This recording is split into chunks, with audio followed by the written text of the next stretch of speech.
Anong pangyayari ngayon? Anong pangyayari ngayong araw na to? Ang pangyayari ngayon, Magulan. gabi ay may after shutdown. Mama, natatawa ako. Di ba naka-receive tayo ng nakakatakot na message na, hindi naman nakakatakot, parang warning lang na baka sakaling lumindol. Ngayon, naka-impake na si mama. May bag na siya, tapos mga susi, mga ganun ka para baga in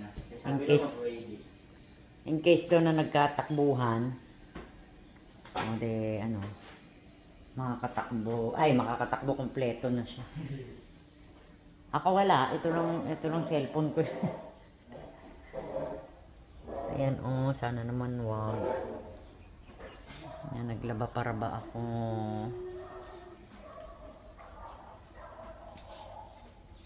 Anong balita?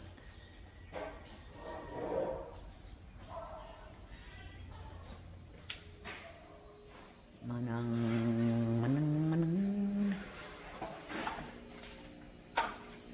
Tapat ko muna dyan.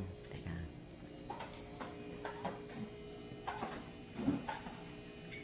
Edit ko. Bibili pa nga din ako ng ganun. Mas pa rin yung ganyan. Kesa yung binumukha pa. Yung ganyan? Bibili pa rin. Darating yung ko. Yung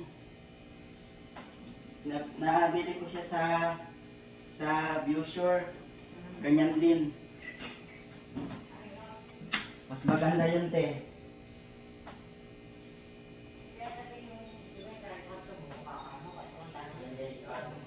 Darating, te, huwag ka nang order. Gaya na sa akin, nabili ko sa Viewshore. Hindi available. Marami? Isa lang. Magkabibenta rin. Dalawa lang. Yan naman ako. Dalawa yung in-order mo? Isa lang. Hindi, yung sa Viewshore ko kasi, yun yung nakalagay lang na items. Yung ganyan, natawag na. Stand po. So kung pinili ka man natin yung narating bilhin mo. Bakit mo nga nilin? Hindi mo maganda na. Dalawa naman. Maganda ka? Maganda. Makapal yung niya. Ganyan din. Ganyan din pero siya. Makapal yung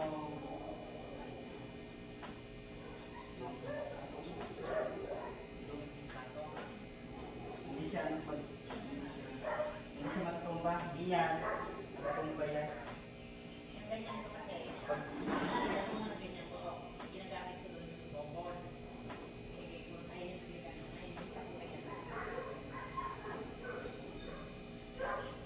Sayang kasi, hindi ko sana bibiling kasi meron naman ako. Kasi kasi pag binili mo siya, buwan sa waliki yata. Sa Viewshore ko man ng waliki.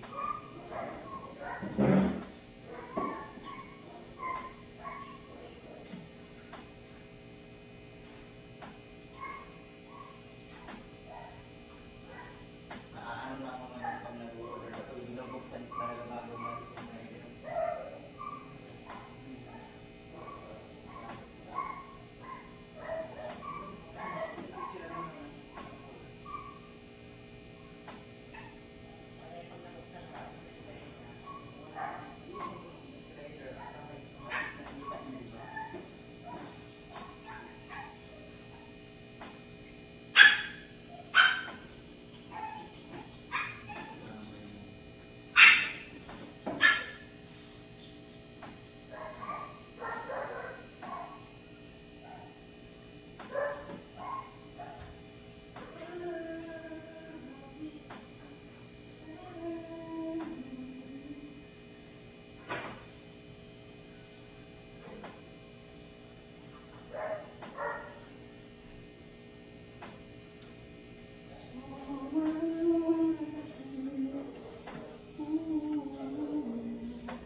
At least naka-ready yan, diba? Pagka biglang nagkatakbuhan.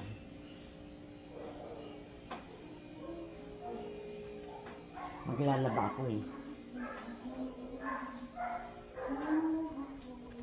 Lalaba ako.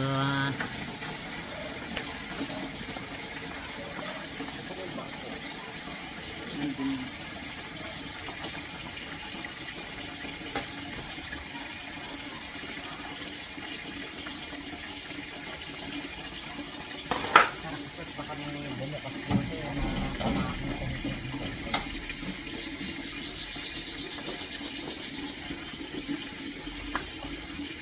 Darating na minsan pa.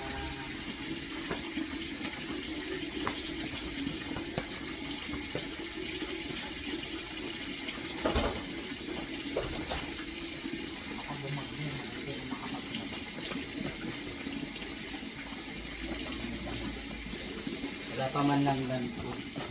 Wala pa naman yung bagyo. Wala man dito sa atin. Wala ba dito sa atin? Hindi man siya, low pressure man lang. Hindi man siya talaga, hindi talaga.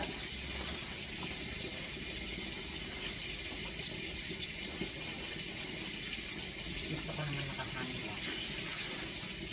Sa washing machine.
Sasampal na ako.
concert si Manong. Make sure na may kumot si Ate Gaga bago bumagyo.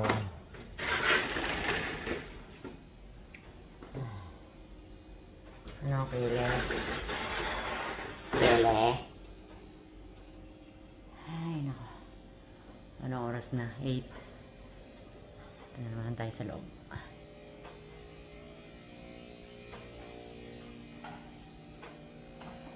Ang ganda niya, no?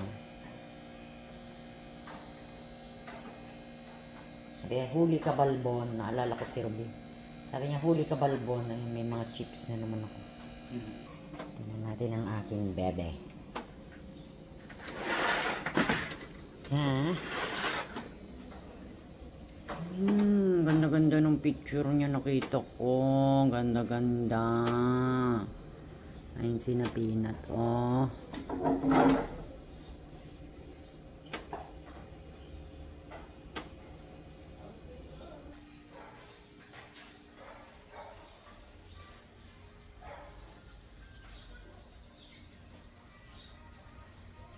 Kita mo yung ano eh.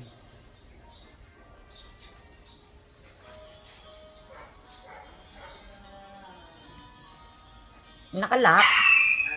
Badoy? Nakalak ba? Nalak ko pala siya.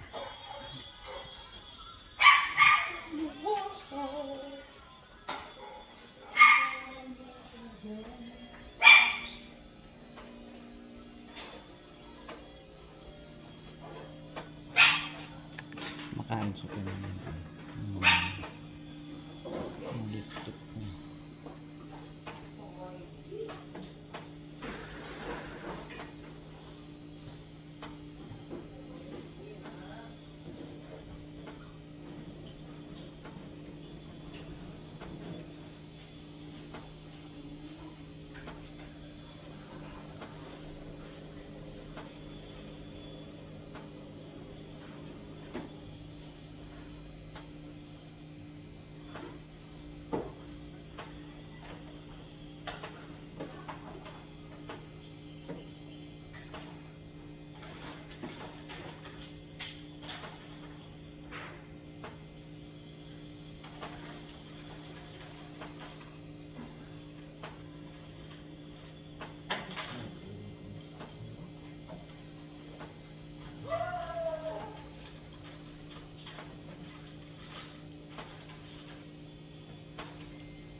Ano? Bakit wala dito?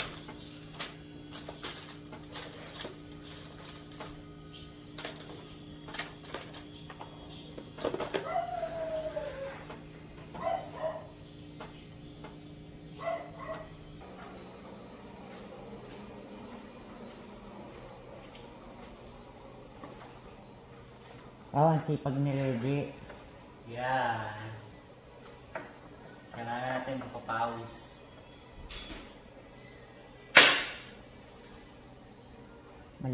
Malungkot yung Santa Claus ngayon namin ang gabi yan. Pinapailaw niya.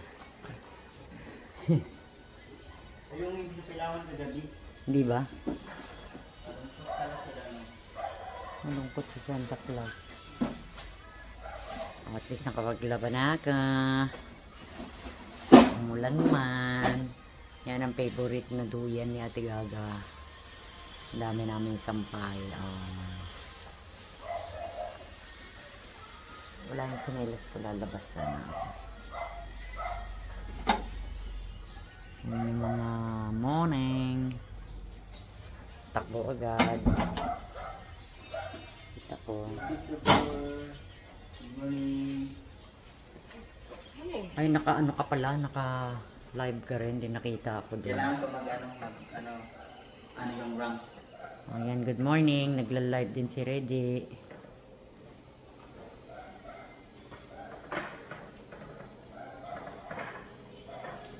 Nahiya ko pero kailangan ko. Alam niya kagabi, gumalaw daw yung chandelier.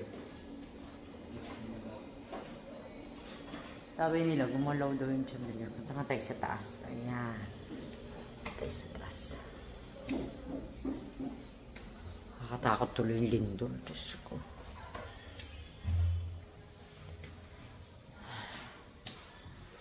Mga Santinos. Ayan.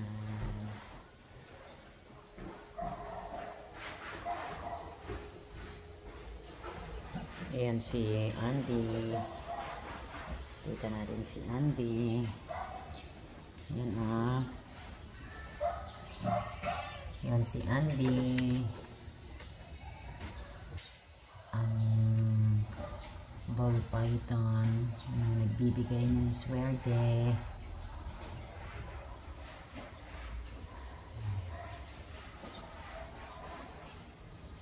Itong kapitbahay na to. Ang dami-dami niyang pusa. At saka aso. Siguro mahigit 20. Tapos, ang pangalan, by numbering. Ayan, dito tayo sa taas. Ayun yung sampay. Kitang-kita. Okay. Ayun si Manong BC.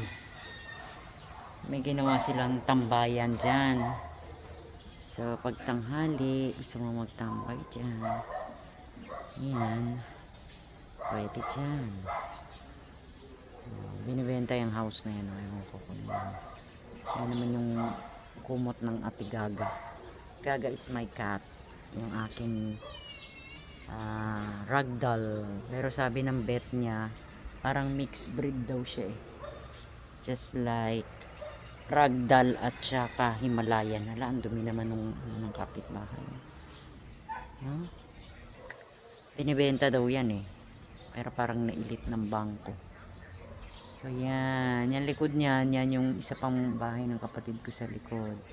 3-story. Sa susunod, dyan naman tayo magbablog para makita ninyo kung kagano kaganda. Oh, so dito kami ngayon.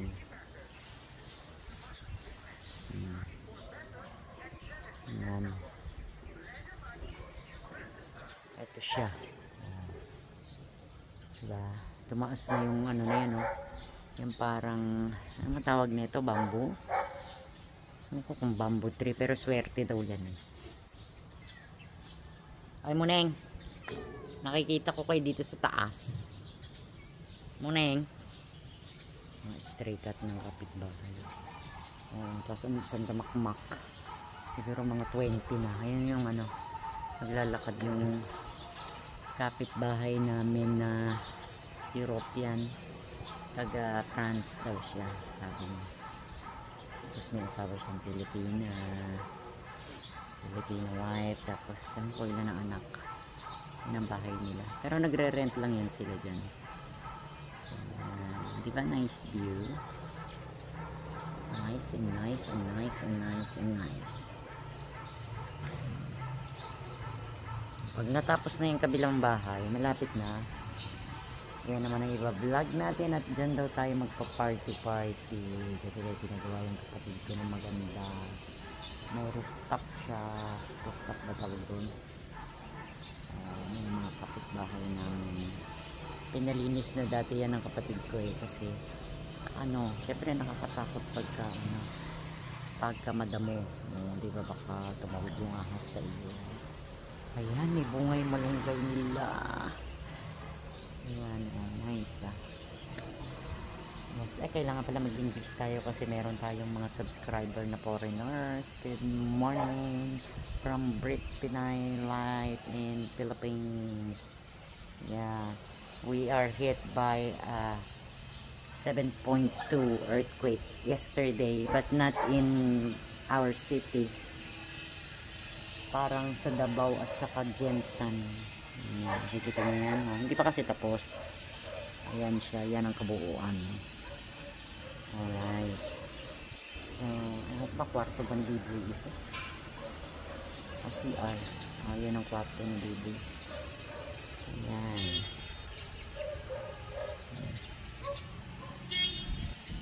Ang ganda palang tambayan dito, no? Hindi pa ako nakatambay dito eh. Kasi bihira akong umakyat. Actually, umiiwas ako sa akyat-akyat kasi syempre pag may edad ka na nakakatakot pag akyat ka ng akyat, baka ka pa mahulog. Diba? Kasi yung katawan natin hindi nakatulad dati. Na kahit na mag-tumbling ka pa ay pwede. Ngayon hindi natin mo si Manong. Ano yung pinagbibisihan ni Manong? Hala, nagsusuka yung cat.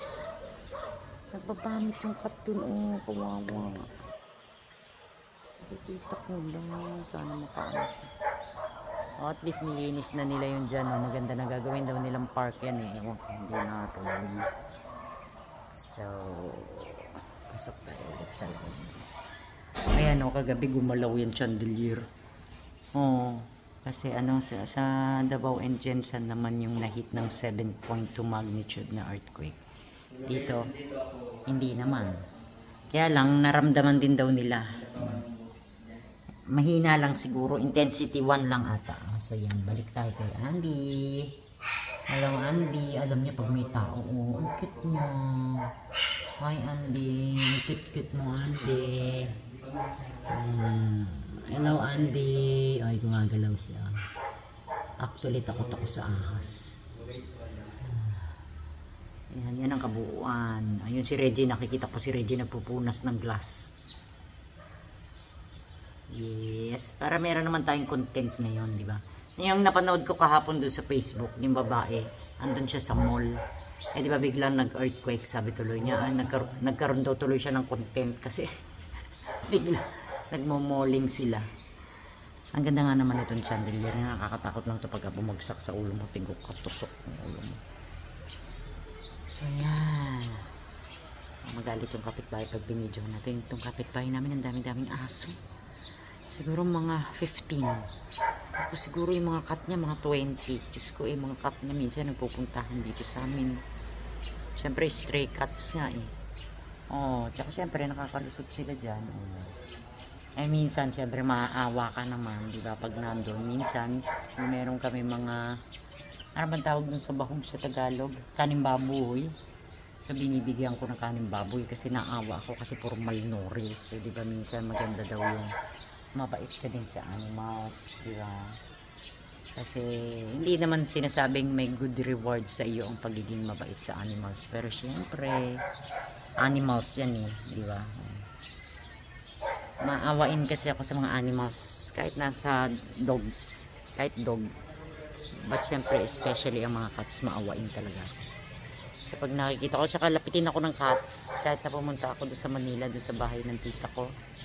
Aba, nilalapitan ako ng mga cats, kaya nung umalis na ako dun sa Bulacan, sabi ng tita ko, ay Jenny, sabi nga rin, hinahanap ka ng mga cats. Siguro naamoy nila, naamoy cat ako. Yan, si Manong busy. Nag-ano si Manong. Nag-iisip siya ng numero. O yan, yan lang muna ang ating content sa ngayon. So, naghahanap ako ng editor. Dapat talaga may editor kapag ka nagbablog ka.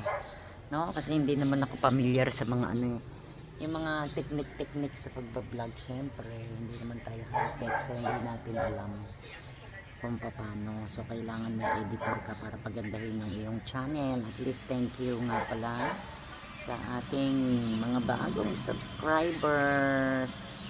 Hindi ko akalain na aabot ako sa 200. Malayo pa yung aking lalakbayin kasi kailangan mo 1,000 para ikaw ay ma-monetize. Pero at least 200, imagine that, meron din pala nanonood. Oh, unlike before when I started that channel, I got only 3 viewers. So thank you for following us. Thank you sa pag-subscribe. Kahit na small channel pa lang tayo, at least nakikita natin may nanonood, diba? Kaya sino pa ba yung mga in-invite ko dito, yung mga friends ko, si Devi ng La Union. Mag-subscribe ka na, Devi, para napapanood mo ang aking mga ginagawa araw-araw. Namimiss daw niya ako kasi hindi nga kasi kami masyadong nagkakausap kasi nga busy din siya. Alright, so yan muna ang ating vlog. We still got 6 minutes to go. Yung iba nito i-edit ko naman. Ano kayang halaman nito? Tingnan nyo, sunny, pero parang ano, cloudy. Hindi mo maintindihan ko ng weather, pero sana maganda yung weather natin maghapon. Ang sarap talaga ng malunggay. Oh. Kunin ko kaya yung malunggay na yan. Ang mga Tagalog kasi kumakain sila ng bunga malunggay, pero ang mga dito sa Mindanao kasi ang kinakain nila is yung dahon lang ng malunggay. So, anyway, baba na tayo. Baba na tayo. Ano naman kaya yung Yung topic? guys kasama ko dito, taga-dito ng aso, taga-pakain ng aso. Si Budoy. In-introduce mo pa si Budoy. Introduce mo siya. May kasama din pala siya dyan. Hindi pala siya po.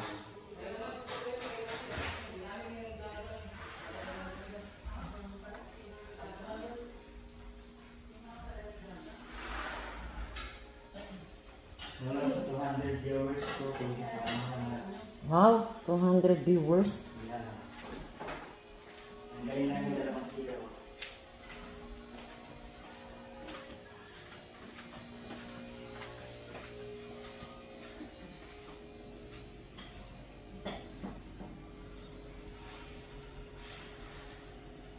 Ano kaya ang ulam natin ngayon?